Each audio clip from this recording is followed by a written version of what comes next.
हमारी वीडियो को like share and subscribe करें।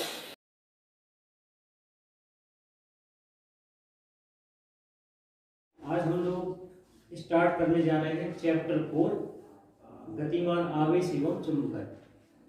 तो चैप्टर 4 जो है हमारी यूनिट 3 के अंतर्गत आता है। यूनिट 3 में दो चैप्टर आते हैं, चैप्टर 4 और चैप्टर 5। इस चैप्टर में से इस यूनिट में से हमारी वार्षिक परीक्षा में 6 नंबर के प्रश्न आते हैं। 2 ऑब्जेक्टिव प्रश्न 2 नंबर के और एक प्रश्न आता है 4 नंबर का। तो आज का जो हम प्रश्न ले रहे हैं, किसी वृत्ताकार धारावाही कुंडली के केंद्र पर चुंबकीय क्षेत्र की तीव्रता का व्यंजक। इसके लिए आज हम समझेंगे। तो इसके लिए हम मानते हैं कि माना एक स्मॉल r मीटर की एक वृत्ताकार धारावाही कुंडली है जिसमें I एम्पियर की धारा प्रवाहित हो रही है। इस I एम्पियर की धारा प्रवाहित होने के कारण हमें कुंडली के केंद्र O पर चुंबकीय क्षेत्र की तीव्रता ज्ञात करनी है। ये हमारी वृत्ताकार धारावाही कुंडली है, इसका केंद्र O है और इसमें I एम्पियर की धारा प्रवाहित हो रही है। तो I एम्पियर की धारा प्रवाहित होने के कारण इस वृत्ताकार कुंडली के केंद्र पर जो चुंबकीय क्षेत्र की तीव्रता उत्पन्न हो रही है उसकी हमें गणना करनी है। इसके लिए हम मान लेते हैं कि कुंडली में फेरों की संख्या स्मॉल n है और चूंकि कुंडली की परिधि को हम अनेक अल्पांशों में बटा हुआ मान सकते हैं। अल्पांश मतलब छोटा सा हिस्सा। इस पूरी कुंडली को हम छोटे छोटे अनेक अल्पांशों में बटा हुआ मान सकते हैं। उसी में से हमने माना कि एक अल्पांश का मतलब है एक छोटा सा हिस्सा कुंडली का। एक छोटे से हिस्से के कारण केंद्र पर कितनी तीव्रता उत्पन्न हो रही है, तो हमने एक अल्पांश ले लिया AB और उस अल्पांश की लंबाई है DL। तो एक छोटा अल्पांश AB लेते हैं। इस अल्पांश को, जो अल्पांश AB है, इसको केंद्र से मिलाने वाली जो रेखा है उसके बीच में नवभंश का कोण बन रहा है। तो बायो-सावर्ट के नियम के अनुसार कुंडली के अल्पांश DL के कारण केंद्र O पर उत्पन्न चुंबकीय क्षेत्र की तीव्रता, यदि उसको हम dV से शो करें तो dV इक्वल टू होता है μ/μ0/4 इंटू IDL sin θ/r²। ये इतनी चुंबकीय क्षेत्र की तीव्रता इस अल्पांश AB के कारण इस केंद्र पर उत्पन्न हो रही है।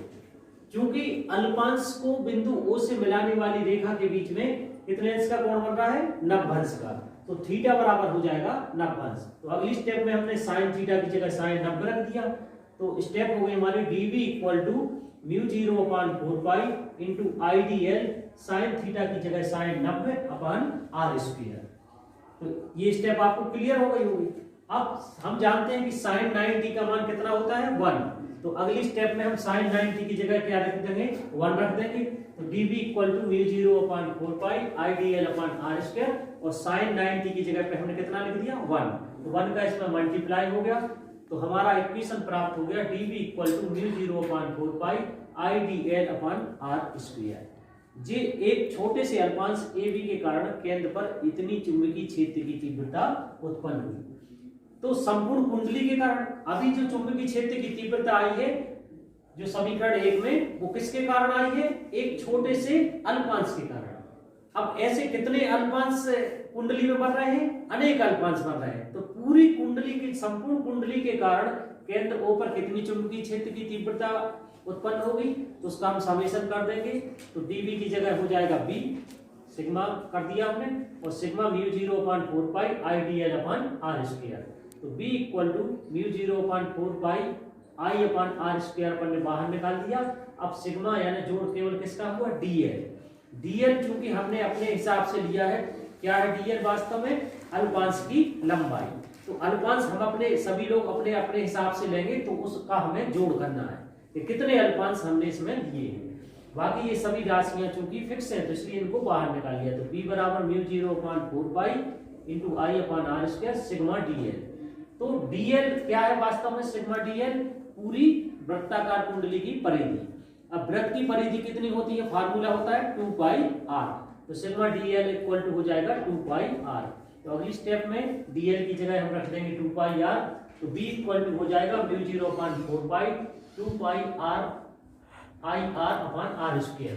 तो एक आर इसमें से और एक आर इसमें से कैंसिल हो गया, तो बी बराबर बचा हमारे पास mu 0/4 pi 2 pi I upon are. यदि इस कुंडली में फेरों की संख्या n है तो संपूर्ण कुंडली के कारण चुंबकीय क्षेत्र की तीव्रता b बराबर हो जाएगा म्यू 0/4 पाई 2 पाई n, इसमें n और जोड़ गया, n I upon R Newton प्रति एम्पियर मीटर।